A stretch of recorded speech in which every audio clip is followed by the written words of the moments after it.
Bonjour à tous et merci d'être avec nous. Bienvenue dans le journal des jeunes. Salut Enzo. Salut Tom, salut à tous, nous sommes le samedi 15 mars, voici les titres de votre journal.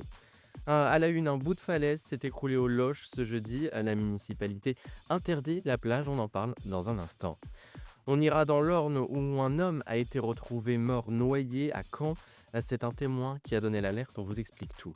Au sommaire également, le télétravail, une méthode qui s'étend depuis la crise sanitaire du Covid-19. Vous verrez qu'il le fait de plus en plus d'adeptes. Vos rendez-vous dans ce journal, les actus nationales de Tom. On parlera aujourd'hui de Starship, d'une alerte météo à la neige, avant d'évoquer l'affaire du petit Émile. Enfin, le JT des sports avec à la une du rugby. Deux actus consacrés au rugby avant d'évoquer un t-shirt à prix d'or. Voilà pour les titres, soyez les bienvenus. On commence ce journal au loge où un bout de falaise s'est écroulé ce jeudi. La commune de Desloges a été victime d'un éboulement de falaise ces derniers jours. Voilà ce que communique la ville au lendemain de cet éboulement. Aucun blessé n'est à déclarer, mais la ville a tout de même pris une décision, interdire la plage. D'autres éboulements sont à craindre. Le littoral a donc été une nouvelle fois touché. 500, c'est notre chiffre du jour. C'est notre chiffre du jour et c'est le nombre d'impacts de foudre qui ont touché la France en 2024. Et la ville la plus touchée, eh bien, c'est Arles dans les Hautes-Pyrénées. C'est un chiffre qui impressionne. On se rend dans l'Orne maintenant où un homme a été retrouvé noyé, c'était hier. C'est un témoin qui a donné l'alerte. Il a été secouru, mais il était déjà décédé. La victime, un homme âgé de 28 ans. Une enquête est en cours pour déterminer les circonstances de ce décès. La piste privilégiée à l'heure qu'il est celle de l'accident. Plusieurs personnes auraient aperçu la victime tomber à l'eau. Une dizaine de pompiers ainsi que des sauveteurs aquatiques ont été mobilisés. Prenons, si vous le voulez bien, la direction du Havre avec 5000 patients qui n'ont plus de médecin. 5 000 patients, tu viens de le dire, se retrouvent sans médecin depuis la fermeture du centre Sagéo la semaine dernière.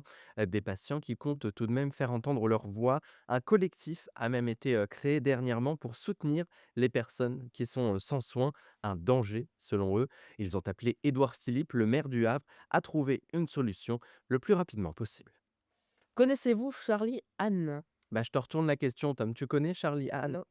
Eh ben, c'est le Normand de la nouvelle saison de Top Chef diffusée, sur M6, âgé de 24 ans seulement. Il va participer à la 16e saison de l'émission. Il souhaite remporter une étoile Michelin et ouvrir son propre restaurant. Rendez-vous donc pour le coup d'envoi de cette nouvelle saison, le mercredi 26 mars. Les femmes mises à l'honneur le 8 mars, exemple à Montivilliers. Le 8 mars, on célébrait, les femmes et la ville de Montivilliers les a célébrées comme il se doit. L'histoire des femmes a été contée, dans les rues de la ville avant de rebaptiser la place Abbé Pierre en place Lucie Aubrac. Depuis la pandémie du Covid-19, le télétravail, il prend de l'ampleur. Depuis 2020, c'est une méthode qui a fait ses preuves, si bien que désormais, c'est un des critères de recrutement dans certaines entreprises. Le télétravail continue de faire de plus en plus d'adeptes. C'est près de 47 des entreprises qui utilisent ce mode de fonctionnement, ainsi que 33 des salariés français. Les actus nationales de Tom, et on commence par partir dans l'espace puisqu'on parle de Starship. Et oui, en effet, comme tu viens de le dire, je vais vous parler de la méga fusée Starship pour qui Elon Musk, actuellement fondateur de SpaceX et de Tesla, a annoncé son décollage sur la planète Mars pour la fin 2026. Et on pourra notamment retrouver dans cette fusée le robot humanoïde Tesla Optimus. Et oui, c'est un nom tout de même particulier. À noter que cette fusée mesure 123 mètres de hauteur, ce qui représente un immeuble de 40 étages. Starship est la plus grande puissante fusée du monde. Allez, on évoque enfin cette alerte météo, une alerte à la neige. Et oui, 3 départements sont placés en vigilance orange aujourd'hui. Alors, on a le Puy-de-Dôme, l'Allier et la Creuse. Il faut donc faire extrêmement attention sur les routes. Du moins, c'est ce qu'a annoncé Météo France ce matin. À savoir que si les perturbations continuent, d'autres départements ne seront pas exclus d'être placés en vigilance orange également. Allez, on termine avec un rebondissement dans l'affaire du petit Émile. Et oui, parlons du décès du petit Émile, car de nouvelles recherches ont été effectuées par les enquêteurs dans la ville du Haut-Vernay. Pour tout de même réessayer de retrouver des indices À la grande surprise des enquêteurs, une jardinière suspecte a été retrouvée. Pour le moment, pas d'informations à rajouter sur ce sujet.